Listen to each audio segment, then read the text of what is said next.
Olá, meus queridos amigos, tudo bem com vocês? Tudo jóia? Estamos de volta aqui no nosso Periscope, mais um dia para nós falarmos sobre a nossa Lei 8935, né? Meus parabéns aí a todos os alunos que foram aprovados lá na prova do Pará. Parabéns a todos, né? Aguardar o pessoal chegando. Fiquei muito feliz essa semana. Nós chegamos aí a mais de 500 seguidores no Periscope. Boa noite, meu amigo Leonardo. Tudo bem? Tudo jóia. Espero que vocês gostem demais dessa aula. Mas essa conversa que nós temos, né, sobre a Lei 8935 de 94, a Lei dos Notários Registradores. Boa noite, meu amigo Gustavo, tudo bem? Tudo jóia? Meu grande amigo Moraes, grande registrador aqui do estado do Maranhão, sempre presente aqui, toda essa galera maravilhosa, muito obrigado pela presença de vocês. Hoje nós falaremos um assunto muito legal. Meu amigo Lucas, tudo bem, Lucas? Tudo jóia? Boa noite a todos vocês que estão aí estudando. Minha amiga Ju, tudo jóia? Beleza. Né? Agradeço a todos que estão, o pessoal de Maceió, Alagoas, né? Meu amigo Diego, Margarete, tudo bem, Margarete? Tudo beleza? Obrigado pela companhia de todos vocês aí, meu querido Daniel, tudo bem? Tudo jóia, Daniel, beleza. Pessoal, o pessoal já está chegando, né? Já estão se conectando aqui ao Periscope, lembrando que ficam só 24 horas, mas o pessoal lá do Rio de Janeiro, né? Ô, minha amiga Gláucia, tudo bem? Obrigado pela sua presença aqui, tudo jóia, minha amiga Kika, muito legal ter todos vocês aqui, meus queridos alunos, meus amigos, né? Como diria o professor Pablo, os amigos do coração, né? E aqui realmente os amigos do coração, continuem aí com os coraçõezinhos aqui do Periscope e nós falaremos hoje. Então não quero tomar muito tempo de vocês, que eu sei que vocês têm muita coisa para estudar, pessoal que está estudando aí para São Paulo, que está estudando para o concurso do Tocantins, não é isso? Tem agora a segunda fase lá do Pará também, a prova de Minas Gerais, prova oral da Bahia, então o pessoal está aí estudando muito, né, para todas as provas aí de concurso de cartório que nós temos nos próximos dias. Meus queridos amigos lá de Sorocaba, tudo bem? Pessoal de São Paulo, muitos amigos de São Paulo, um grande abraço a todos vocês. Meus queridos, vamos começar então a falar um pouquinho sobre o nosso artigo 12 da Lei 8935. Deixa eu só tentar ligar aqui e aí nós já começamos a falar sobre o nosso artigo 12, né? Lembrando a todos vocês que nós já gravamos aí do artigo 1º até o artigo 11, né? Então nós temos lá na nossa fanpage do Facebook do artigo 1º até o artigo 11 e hoje o artigo 12 da Lei 8935. Tudo bem, meus queridos? Vou fazer diferente hoje porque o artigo ele é pequeno, mas ele fala muita coisa, fala sobre toda a atividade registral, a atividade de registro. Então vamos lá. Meus queridos, o que diz o artigo 12 da Lei 8935? Diz o seguinte, ó: aos oficiais de registro de imóveis, de títulos e documentos e civis das pessoas jurídicas, porque assim você deve ler esse artigo, títulos e documentos e civis das pessoas jurídicas, civis das pessoas naturais e de interdição e tutela, compete a prática dos atos relacionados à legislação pertinente aos registros públicos de que são incumbidos independentemente de prévia distribuição. Falaremos sobre isso aqui. O que significa isso, professor? Independentemente de prévia distribuição, mas sujeito os oficiais de registro de imóveis e civis das pessoas naturais às normas que definirem as circunscrições geográficas. Professor, eu gostei, um artigo bem pequenininho, bem tranquilo, né? Nós temos muita coisa para falar sobre esse artigo e eu espero a paciência de vocês, espero que vocês gostem do que nós falaremos, né? Poderia falar aqui um dia inteiro, um curso inteiro só sobre esse artigo que fala justamente sobre toda a atividade registral. Mas nós falaremos assim o que nós entendemos de mais importante que vocês devem guardar nesse momento, em especial aí para vocês que estão fazendo as provas orais e que estão aí para as segundas fases dos concursos de cartório. Tudo bem, meus queridos? Então vamos lá. Esse artigo, ele deve ser lido com uma interpretação sistemática com a Lei de Registros Públicos. Então, o artigo 12, por quê? Lembrando que a Lei 8935 é a lei dos notários e registradores. E a partir agora do artigo 12, ele fala especificamente sobre o quê?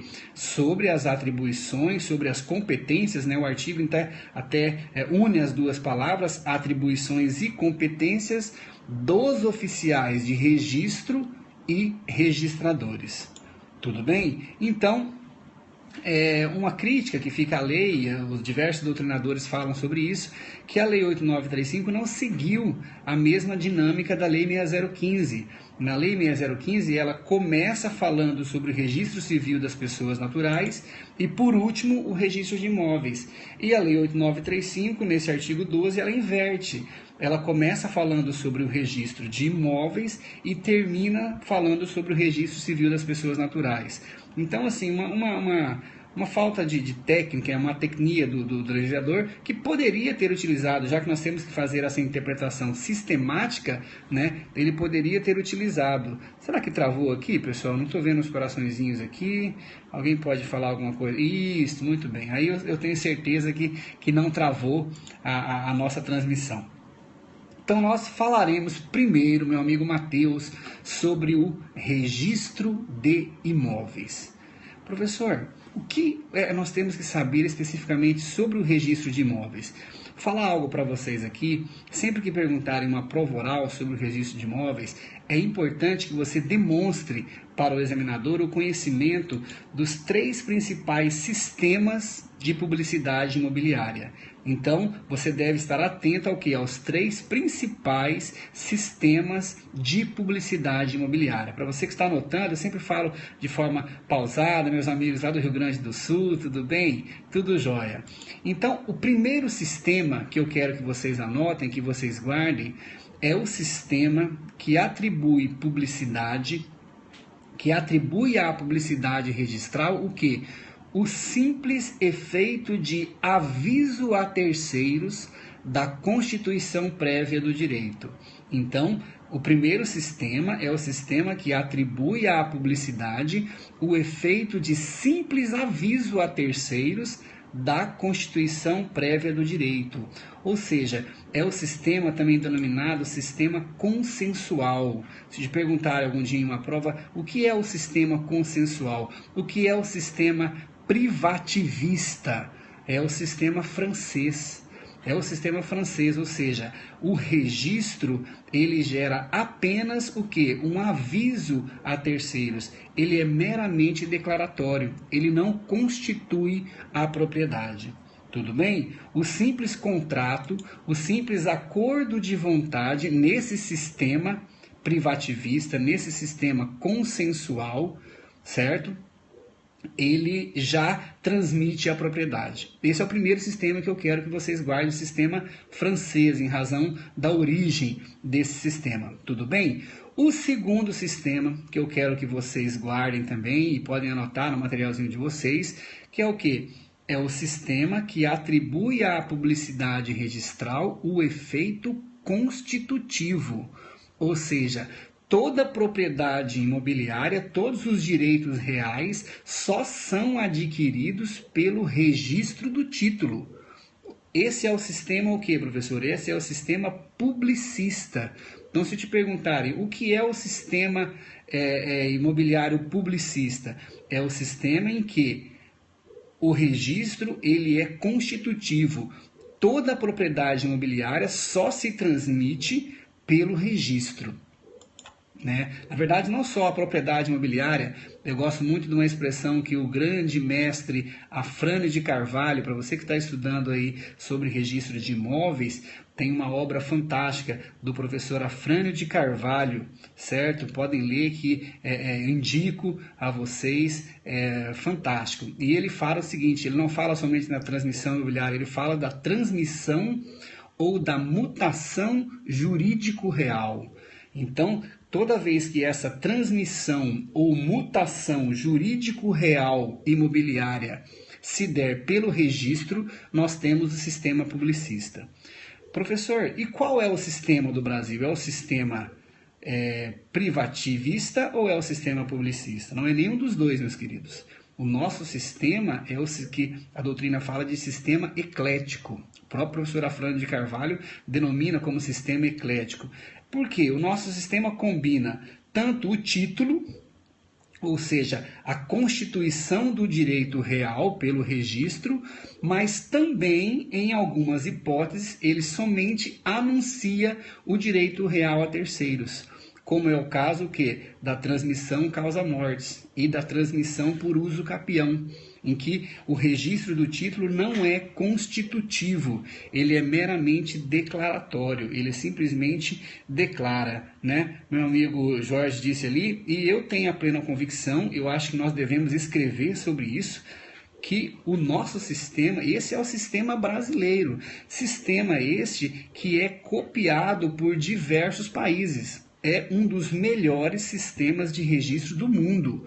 Então, nós não devemos ter vergonha do nosso sistema de registro. Muito pelo contrário, nós devemos ter muito orgulho do nosso sistema registral, porque ele transmite segurança, é um dos mais seguros do mundo.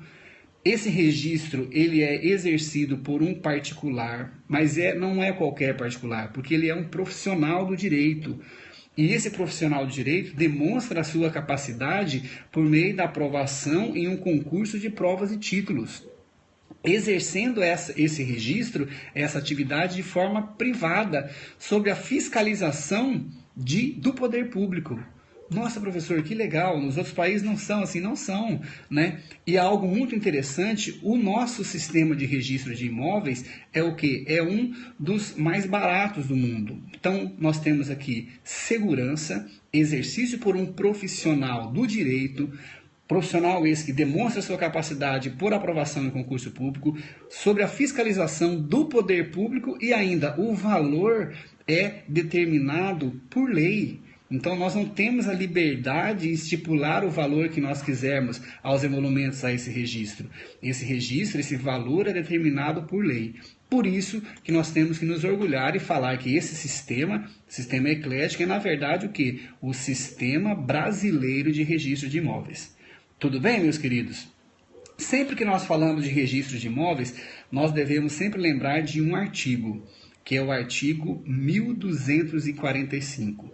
Todas as pessoas que estudam o direito notarial e registral devem saber esse artigo 1245 do Código Civil. Professor, o que diz esse artigo? Esse é o artigo que diz o seguinte: quem não registra não é dono. Não diz assim, o artigo não diz isso, né? O artigo diz lá que transfere-se entre vivos a propriedade mediante o registro do título translativo no registro de imóveis. Mas isso significa para os registradores de imóveis e para todo mundo que o quê? No Brasil, quem não registra a transmissão entre vivos não é dono, não é proprietário. Tudo bem? Por quê? Nós vimos que pelo sistema eclético, em regra, somente o registro é que constitui o direito real contido no título. Tudo bem? Artigo 1245 do Código Civil. Memorizem sempre, esse artigo é muito legal, né? Só em uma prova oral você fala, não, excelência, conforme o artigo 1245 do Código Civil, né, a transmissão imobiliária no Brasil adota o sistema eclético, conforme o professor Afrânio de Carvalho falou, isso aí já pode voltar na próxima banca, já que já vai estar aprovado. Tudo bem? Temos diversas outras formas de aquisição da propriedade imobiliária, vocês lembram lá das aulas de direito civil, a accessão, né? Accessão por formação de ilhas, por aluvião, por avulsão. Lembra da avulsão? A avulsão que é aquela força natural e violenta, não é isso? Através de que uma porção de terra se destaca de um prédio e se junta a outro. Essa é a avulsão. Lembra da avulsão? Temos também a accessão por alveo abandonado. Temos as construções e plantações. a uso capião, e eu me comprometo aqui em gravar para vocês uma aula somente sobre uso capião. Vou falar aí de 10 espécies de uso capião para vocês. Uso capião de terras indígenas, uso capião especial urbana, uso capião especial rural. Vou falar para vocês dessas 10 espécies de uso capião para vocês nunca mais esquecerem e ficarem bem aí com a matéria de uso capião. Tudo bem? E também o que? A sucessão causa-mortes, que é uma das espécies de aquisição da propriedade imobiliária. Lembrando que o que? Nesta sucessão causa-mortes, o registro não é constitutivo. Ele é o que? Ele é somente para fins de disponibilidade. Tudo bem? Tudo bem, meus queridos? Então vamos lá. Professor, o que é imóvel? Se me perguntarem em uma prova, já se colocaram na pele de um examinando? O que é um imóvel, doutor? Meus queridos, imóvel, você pode responder o seguinte: imóvel é um espaço de limites determinados na superfície da terra. Ou seja, imóvel para fins de registro é uma porção individualizada da superfície terrestre. Então, imóvel é uma porção individualizada da superfície terrestre. E por que é importante você saber esse conceito? Por quê? Através disso, você responde diversos outros questionamentos. Por exemplo, por que não se registra uma cessão de direitos hereditários? Porque uma cessão de direitos hereditários não versa sobre o quê? Sobre uma porção individualizada na superfície terrestre. Professor, e por que eu não posso registrar uma renúncia de herança? Porque a renúncia de herança não versa sobre uma porção individualizada da superfície terrestre, que é o nosso imóvel. Tudo bem, meus queridos? Seguindo no nosso artigo 12, a gente poderia falar aqui uma aula inteira sobre registro de imóveis, que é uma das matérias mais fascinantes do direito registral, mas eu vou ter que falar para vocês sobre os demais registros.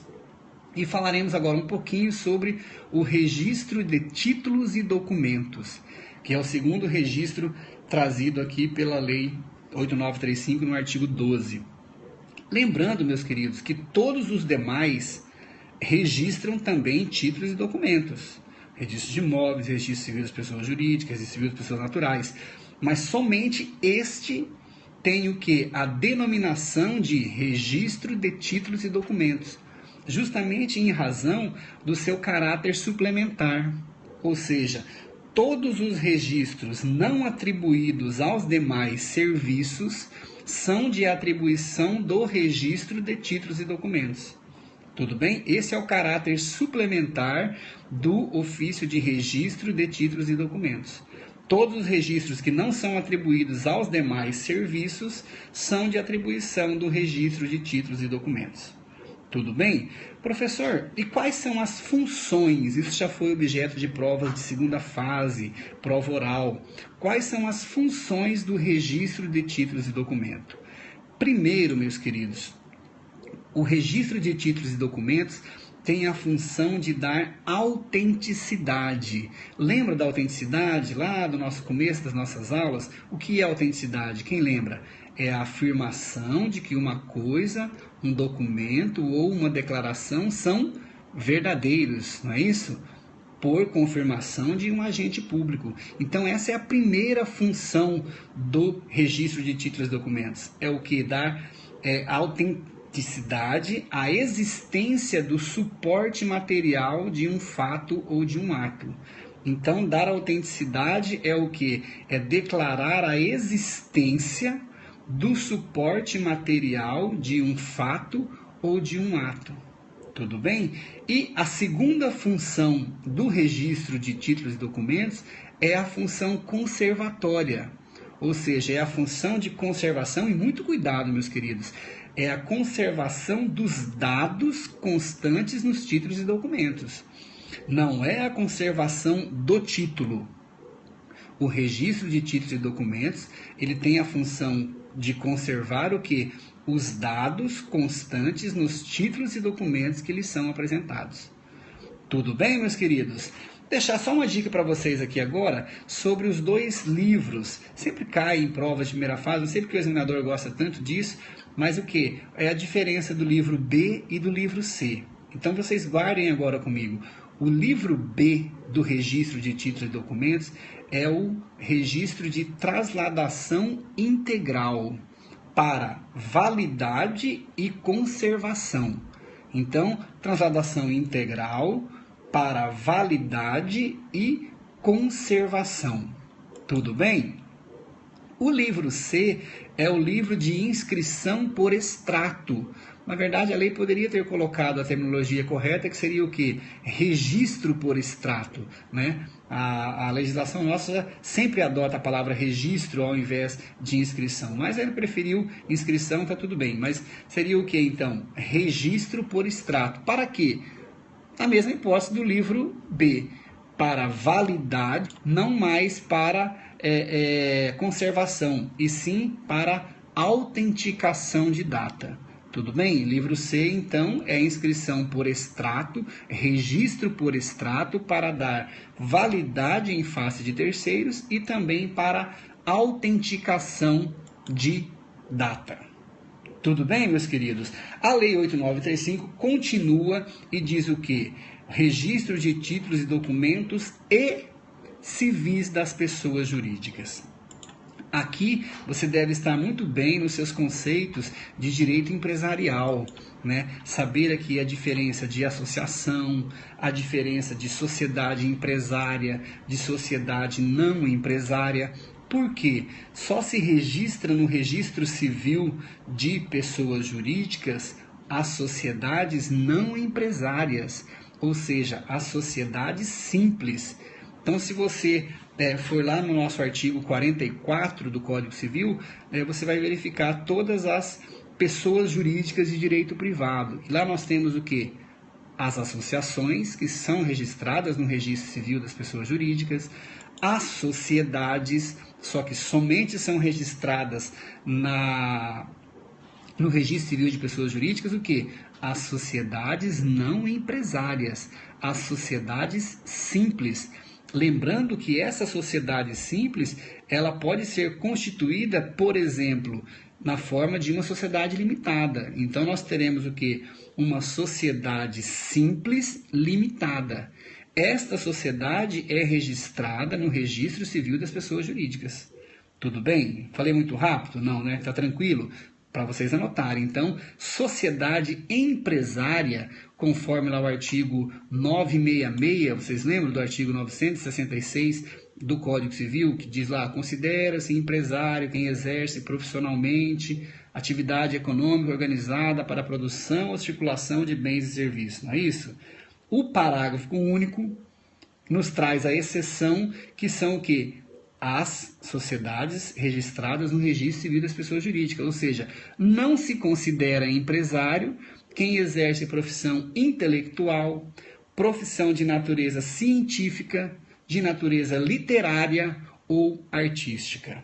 Tudo bem? Então, os autores de livro, mesmo que exerçam essa atividade de forma profissional, mas por exercer o que? Uma profissão de caráter literário, não pode ser registrado, não pode ser considerado empresário, atividade empresária. E, nesse sentido, deve ser registrado no registro civil das pessoas jurídicas. Professor, por que nós devemos registrar essas sociedades? Primeiro, meus queridos, a falta de registro, ela leva o quê? Uma responsabilidade pessoal e ilimitada daquele que exerce a atividade. Então, para que nós tenhamos o quê? Uma limitação na responsabilidade, para que essa limitação não atinja os bens de quem exerce a atividade, nós devemos fazer o registro. Lembrando daquela diferença, vocês lembram das aulas de direito empresarial? Sociedade de fato e sociedade irregular? Sociedade de fato é aquela que não possui o ato constitutivo. Não tem nada. Agora, a sociedade irregular, a doutrina entende que é aquela que possui o ato constitutivo, mas esse ato não é levado a registro. Tudo bem? Independentemente, isso é uma questão doutrinária para que vocês saiam bem nas provas de vocês, mas a responsabilidade pessoal e ilimitada é a mesma, tanto para a sociedade de fato como para a sociedade irregular. Tudo bem? Lembrando que lá no artigo 44 nós temos ainda o que? As fundações, né? Então as fundações de caráter privado são registradas no Registro Civil das Pessoas Jurídicas, as organizações religiosas e também os partidos políticos. E também o que? As empresas individuais de responsabilidade limitada. Lembrando sempre, desde que não exerçam atividade empresária. Então, no caso, a Eireli só será registrada no Registro Civil de Pessoas Jurídicas se não exercer uma atividade empresária, nos termos do artigo 966, parágrafo único. Ou seja, então, se alguém exerce de forma unipessoal uma atividade de natureza científica, ele não é considerado exercente de uma atividade empresária e deve ter o seu registro no Registro Civil das Pessoas Jurídicas. Tudo bem, meus queridos? Só para complementar, lembrando a vocês que a firma individual não é objeto de registro no Registro Civil de Pessoas Jurídicas, somente a Eireli. Firma individual não pode ser registrada no Registro Civil de Pessoas Jurídicas. Por quê, professor? Porque firma individual é o que? A pessoa natural que exerce atividade empresária. Não tem personalidade jurídica separada do seu titular. Então, a firma individual não tem personalidade jurídica diversa, ou seja, separada do seu titular. Então, os dois, tanto a firma individual como o titular, são uma única pessoa, com um único patrimônio e com uma única responsabilidade patrimonial e, por isso, não pode ser objeto de registro no Registro Civil das Pessoas Jurídicas. Tudo bem, meus queridos? Caminhando no nosso registro, temos agora o nosso querido e maravilhoso... e justamente, meu amigo Jerônimo, né, nossa aluna, diz aí que existe uma polêmica muito grande sobre a possibilidade ou não de registro da Eireli. O que nós devemos verificar, então, é o seguinte, se exerce uma atividade empresária ou não. Se essa Eireli exerce uma atividade empresária nos termos do artigo 966, deve ser registrada na junta comercial, por ser uma Eireli empresarial, o particular, de forma unipessoal, exerce uma atividade empresária prevista em lei. Tudo bem? Agora, se exerce uma atividade de natureza artística, se exerce uma atividade de natureza literária, se exerce uma atividade de natureza científica, se exerce uma atividade de natureza intelectual de forma unipessoal, pode ter o seu registro no Registro Civil das Pessoas Jurídicas. Tudo bem?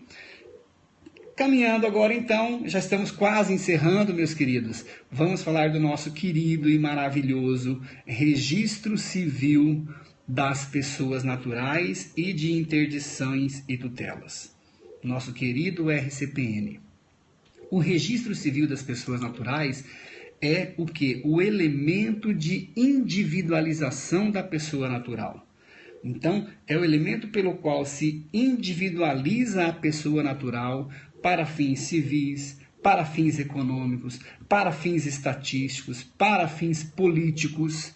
No Registro Civil de Pessoas Naturais nós temos lá o quê? Vocês sabem muito melhor do que eu, nós temos o registro de nascimento, de casamento, os registros de óbitos, não é isso? Então, os atos mais importantes relacionados às pessoas naturais são objeto de registro, e lembrando que aqui o registro, em regra, ele não é constitutivo, né? A pessoa não passa a ser considerada pessoa após o registro. O registro é meramente declaratório do nascimento da pessoa.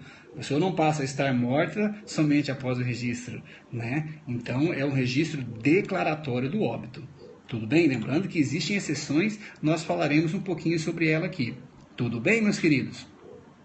Deixar para vocês, então, que, principalmente para os alunos que estão começando agora na atividade, estudando ainda um pouquinho sobre a atividade notarial registral, dos diversos livros que nós temos no registro civil das pessoas naturais, eu queria chamar a atenção para vocês para o registro no livro E. Né? Que eu não sei se é um livro E ou no livro E, porque quando eu morava no Maranhão, me falavam que era o E. Agora no Rio de Janeiro me fala que é o E, mas então tudo bem, é o registro no livro E. Este livro, meus queridos, nós não temos em todos os serviços de registros civis de pessoas naturais. Somente um cartório na comarca, somente um, e a lei 6015 diz que é o primeiro ofício ou o ofício da primeira subdivisão judiciária. E nós temos assim, as normas de serviço trazem diversas denominações, né? Primeira subscrição, primeira circunscrição, mas naquela comarca nós só teremos o quê? Uma única, primeira zona, primeira subdivisão, mas o que eu quero deixar claro para vocês é isso, nós só teremos um único livro para os registros de quê? De declaração de ausência, de opção de nacionalidade, de emancipação e de interdição. Tudo bem, meus queridos? E o que eu queria deixar claro para vocês e que vocês ensinassem as pessoas que não conhecem a nossa atividade, não conhecem o sistema notarial registral, que é o seguinte: a interdição e a emancipação, ela é objeto de registro. Ela não é objeto de averbação. Muitas pessoas, que não conhecem a nossa atividade, acham que a pessoa ela é emancipada e deve haver uma averbação no nascimento. Não é. Nós não temos averbação de interdição do nascimento. Interdição e emancipação é objeto de registro. Então, se existe uma sentença de interdição, essa sentença deve ser registrada no local onde ela foi proferida, no local onde o juiz deu essa sentença. Faça o registro no livro E do primeiro ofício, na primeira subdivisão judiciária, como diz a lei 6015, e a anotação, meus queridos, não é averbação. Então, se for feita se o nascimento for, o assento de nascimento estiver nesse mesmo cartório, o oficial deve fazer a anotação para fins de remissão.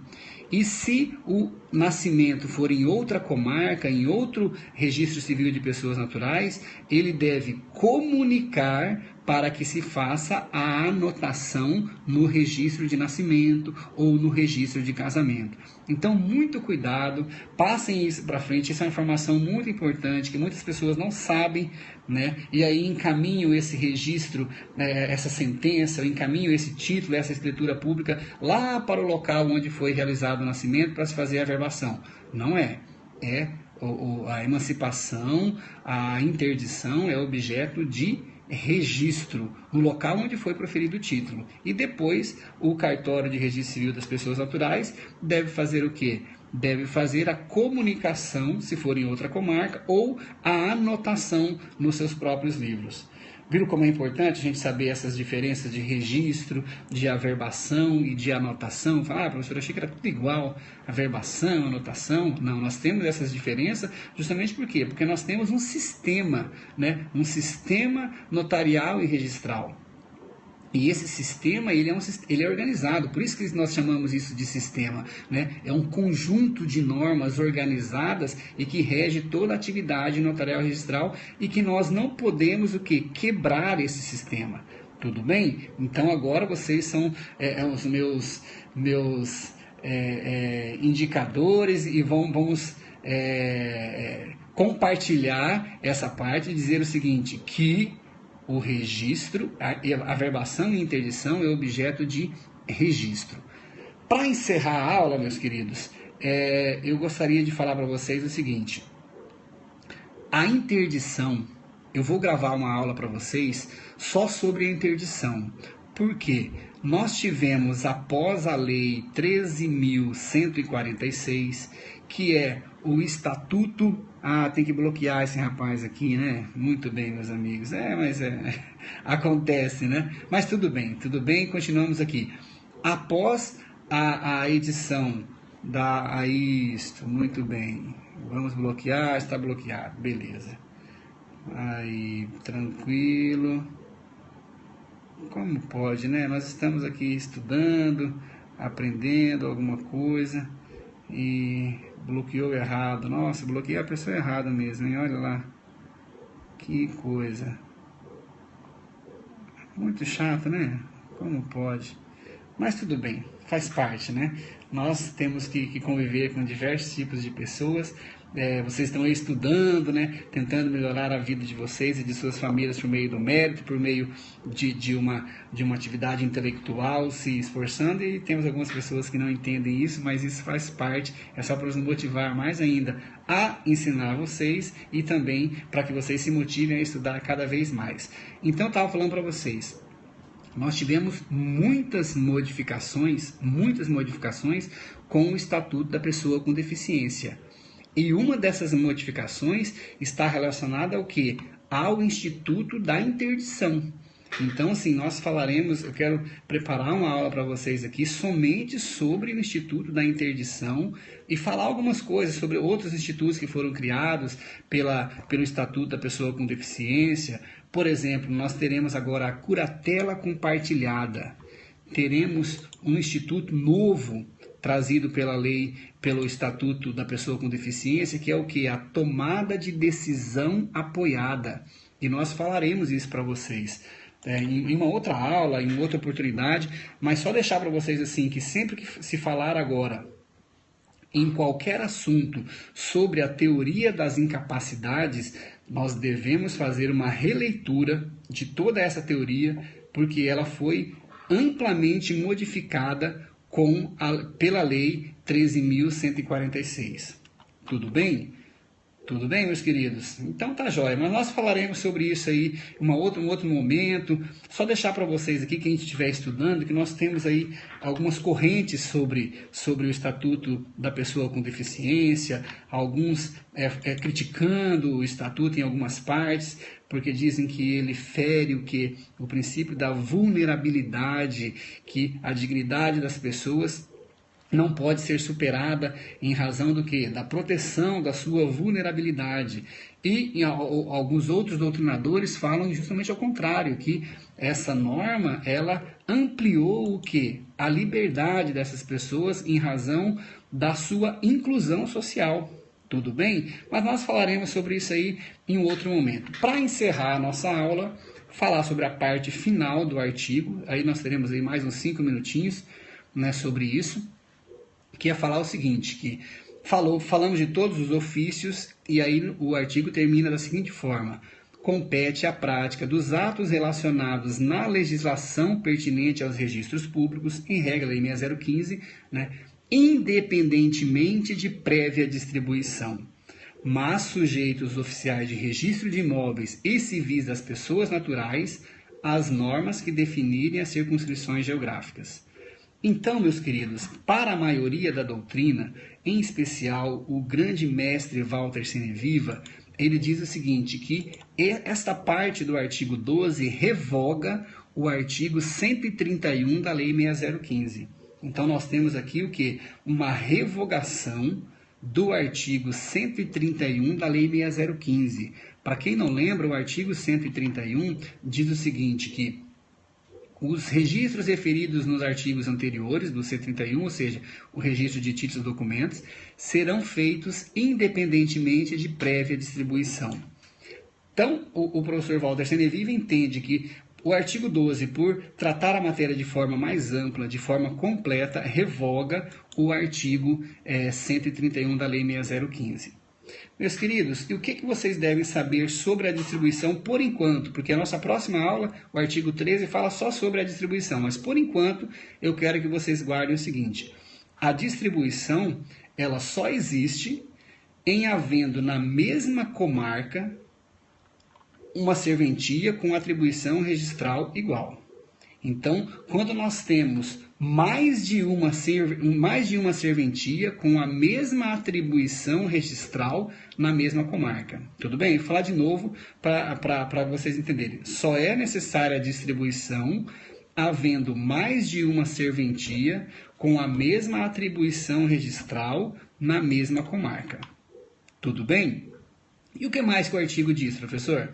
O artigo diz o seguinte, que a apresentação de títulos e documentos no registro de títulos e documentos e no registro civil das pessoas jurídicas é livre. Ou seja, não há a limitação de atuação por circunscrição geográfica dentro da mesma comarca, é lógico.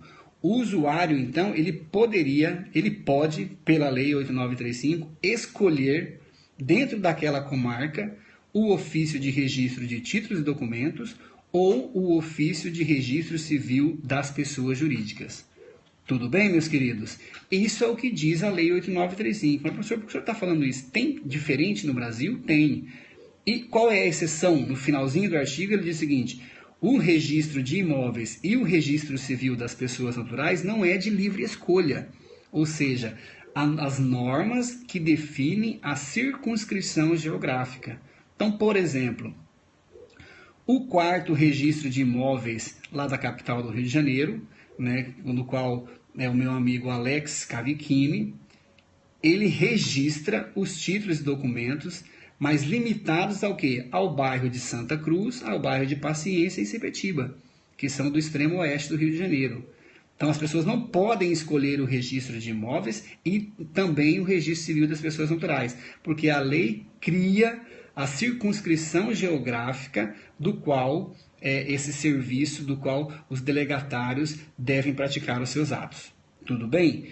E aí, para a gente encerrar a aula, falar para vocês que em algumas capitais do país, por exemplo, em Porto Alegre, salvo o melhor juízo, parece-me também em São Paulo, adotou-se uma regra de distribuição do registro de títulos e documentos. E essa distribuição é feita por acordo entre os registradores. Os registradores se reuniram e, por acordo, decidiram o quê? Pela distribuição dos títulos. Professor, como que nós poderíamos sustentar a validade dessa distribuição?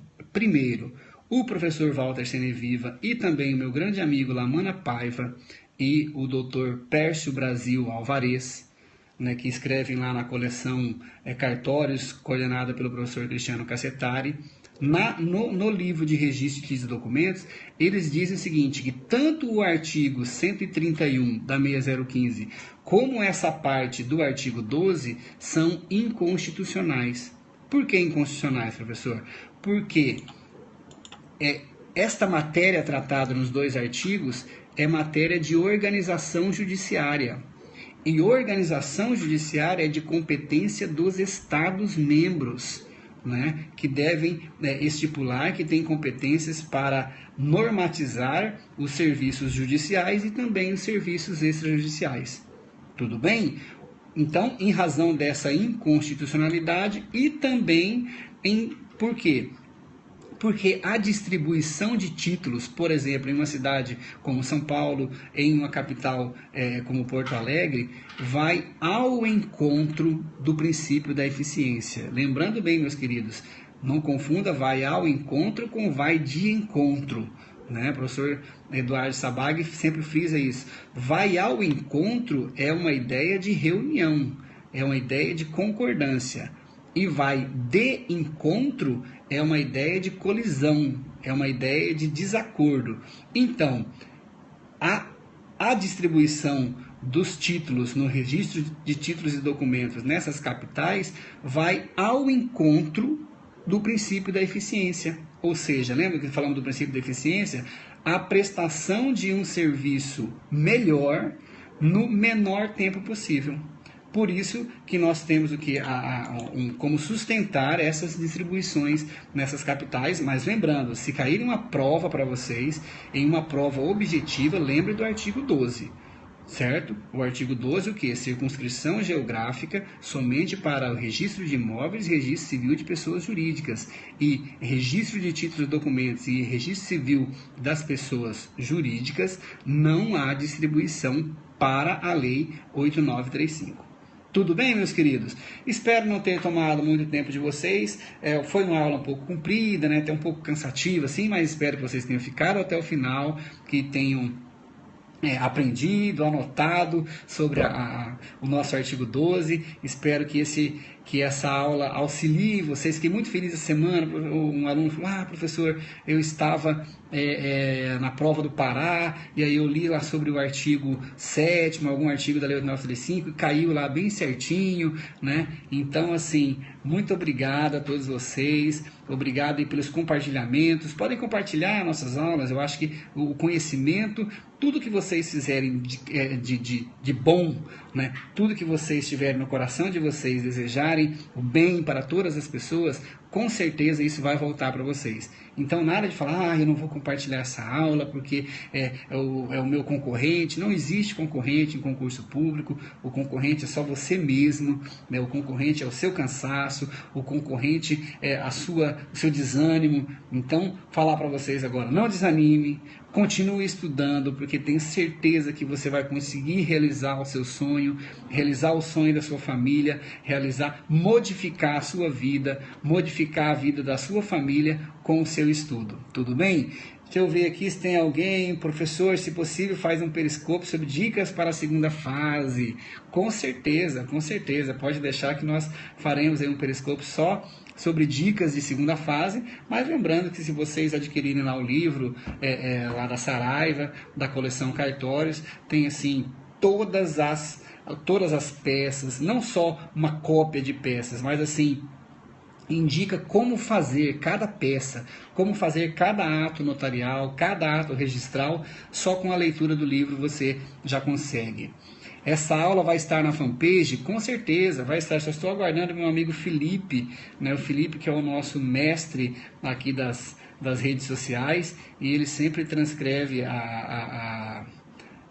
as aulas, tanto para a página do Felipe, que é a página Notas e Registro, e aí depois eu coloco sempre na minha fanpage lá, André Vilaverde, e coloco também na fanpage do Cartório, 36º Ofício de Notas do Rio de Janeiro.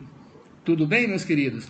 Muito obrigado, então, pela companhia de vocês. Muito obrigado por me aguentar até tarde da noite aqui, né? Já 10 horas, e vocês ainda estão aí estudando. Professor, tem alguma dica para a prova oral da Bahia?